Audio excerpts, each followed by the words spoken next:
the Phillies didn't get Yamamoto, but the Phillies, we were never fully it was kind of like going into the dating pool, and you already have the expectation, you're like, it's not going to work out with this person, but you shoot your shot anyways, and you try. And when they reject you, you're like, nah, I didn't even really try. Whereas for the Mets and the Yankees, and even they were desperate. They were courting. They were showing up at the person's door. They were sliding in DMs. Like, that's the comparison of the dating world. And then they still got shot down. So, sucks to suck. It's always going to put a smile on my face. I love that for you, Jamie. Thank you. So with the deal now, it has a $50 million signing bonus, no deferrals per source. There are 2 opt-outs. Yamamoto will receive the most guaranteed dollars ever given to a pitcher, so he does surpass Cole with that. Doesn't that make, I don't know, Tyler, does that make you uncomfortable if you're like, I know the guy can be nasty, but the most money ever, and he's never thrown a major league pitch. It just seems crazy. No, it really doesn't make me uncomfortable, because that's the price you have to pay to play this game with him. And listen, I hope it blows up in their face.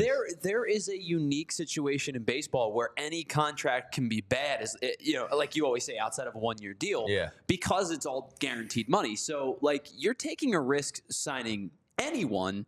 I think that this is the game that you had to play. You had to, show the money to make this happen, and you live with the consequences if it doesn't work out. But I will say, I have no issue with teams trying to spend to bolster their.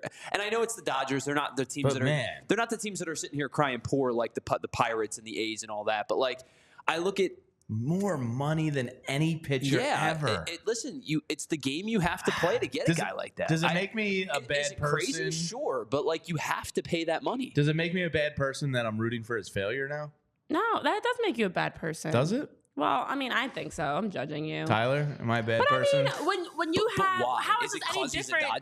How is it any different than when you have someone get drafted, or I mean, it's good for him. He got money, but I kind of wanted to blow up in the Dodgers' face. I mean, listen, I'm not going to say I want him to be successful and then go win a World Series title. Yeah, but I don't dislike the guy. I just hope it blows up in the Dodgers' face now. $1 billion on 2 players is outrageous. It is a lot of pressure in the sense that, like you said, every time he has any sort of an off game or something, people are going to say, "Oh, $325 million. Oh, 12-year deal. $1 billion for 2 players."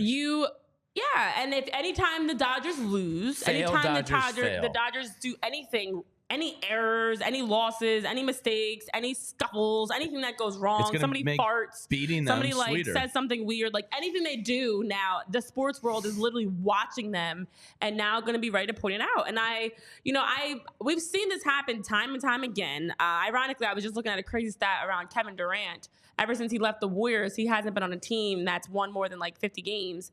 And the crazy thing about him, much like what we could see with the Dodgers, is it's super teams that don't pan out. Yeah, it's great. Now, for the Dodgers, we kept saying, okay, at least they don't have strong pitching, and then they bring in Tyler Glass. Now, okay, but still, their pitching still needs work, and they bring in Yamamoto. Next year, they're going to be loaded at pitching. I imagine this deal for Yamamoto is going to pay out possibly bigger in the future. I know that's what the Phillies obviously were talking about, what many teams were looking at. He's the now and the future. So I imagine this year we're going to see some Yamamoto hiccups because it's going to be his first year in the majors. But I think we're going to see that deal be a lot more, come into fruition a lot more as the season goes, the years go on. Yamamoto, who is it, May? And if Emmett Sheehan can be anything that they expect him to be, plus Dustin May and maybe Tony Gonsolin come back. Oof.